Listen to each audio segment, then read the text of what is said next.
Dalam 5 bulan saja, lebih dari 1.000 pasangan di Demak memilih berpisah. Apa sebenarnya yang terjadi? Baik, Assalamualaikum warahmatullahi wabarakatuh. Perkenalkan, nama saya Nur Laila Sabilia dengan NIM 2313010122. Baiklah teman-teman, dari video yang pertama yang sudah saya tampilkan mengenai tingkatnya angka perceraian di Indonesia. Ya. Di sini saya juga akan menjelaskan di saat ini perceraian menjadi salah satu fenomena yang terjadi di masyarakat Indonesia. Kita sering melihat dan mendengar mengenai berita tentang suami istri yang memutuskan untuk bercerai dengan alasan tertentu, mulai dari masalah ekonomi, masalah kurangnya komunikasi, dan masalah kekerasan dalam rumah tangga, perselingkuhan, hingga seringnya pertengkaran yang terjadi secara terus-menerus. Fenomena ini sangat penting untuk dikaji karena bukan hanya mengkaji tentang persoalan suami istri, tetapi juga menyangkut persoalan anak, keluarga besar, serta lingkungan sosial yang terjadi di sekitar kita.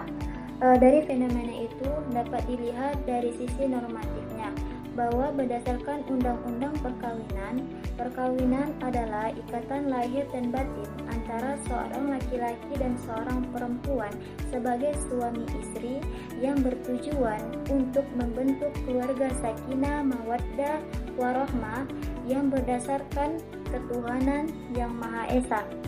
Karena itu, Islam sangat menganjurkan suami dan istri untuk menjaga keutuhan rumah tangga serta menyelesaikan setiap permasalahan dengan musyawarah dan saling memahami. Namun, Islam juga memahami bahwa tidak semua rumah tangga dapat berjalan sesuai dengan harapan. Dalam kondisi tertentu, ketika konflik sudah tidak dapat diselesaikan lagi, justru menimbulkan kemudorotan, bagi perceraian diperbolehkan sebagai jalan terakhir. Nah, hal ini juga diatur dalam kompilasi hukum Islam yang menjelaskan bahwa perceraian dapat terjadi apabila suami dan istri terus-menerus terjadi perselisihan antara pertengkaran, sehingga tidak ada harapan untuk hidup rukun kembali. Nah, selanjutnya juga dilihat dari sisi empiris bahwa kenyataan yang terjadi di masyarakat meningkat. Angka perceraian menunjukkan bahwa banyak keluarga sedang menghadapi berbagai tantangan dalam kehidupan rumah tangga. Perubahan gaya hidup perkembangan ini mencakup teknologi, pengaruh media sosial, dan tekanan ekonomi, dan juga kurangnya komunikasi yang sering menjadi faktor yang memicu konflik dalam keluarga.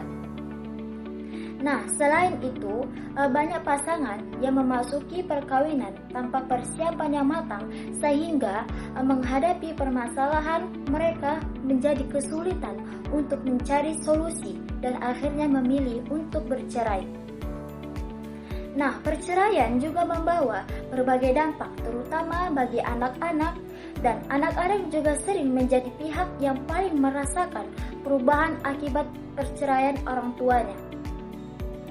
Oleh karena itu, meskipun perceraian diperbolehkan, setiap pasangan tetap harus mengerti dan mempertimbangkan dampaknya secara matang sebelum mengambil keputusan. Kemudian, fenomena ini juga dilihat dari perspektif living thinking. Nah, kita dapat melihat hukum Islam tidak hanya dipahami sebagai teori yang tertulis dalam Al-Quran, hadis, maupun kitab-kitab fikih. Nah, hukum Islam juga hidup dan diterapkan dalam kehidupan masyarakat sehari-hari. Nah, fenomena ini menunjukkan bahwa persoalan keluarga yang diatur dalam fikih sangat relevan dengan kondisi masyarakat saat ini. Contohnya, ketika terjadi perceraian, masyarakat Indonesia tidak hanya menyelesaikan secara sembarangan, namun masyarakat juga menyelesaikan perceraian tersebut di pengadilan agama sesuai dengan aturan yang berlaku. Jadi, menurut saya, fenomena ini menjadi pengingat bahwa membangun dan mempertahankan rumah tangga bukanlah hal yang mudah, namun dibutuhkan komunikasi yang baik, saling memahami antara kedua belah pihak. Nah, Islam juga memang mengajarkan untuk menjaga kebutuhan rumah tangga, tetapi juga memberikan solusi apabila perceraian rumah tangga tersebut sudah tidak dapat dipertahankan lagi. Baiklah, mungkin itu saja yang dapat saya jelaskan. Mohon maaf apabila ada kesalahan dalam penyampaian saya pada hari ini. Wabillahi taufik wal hidayah. Wassalamualaikum warahmatullahi wabarakatuh.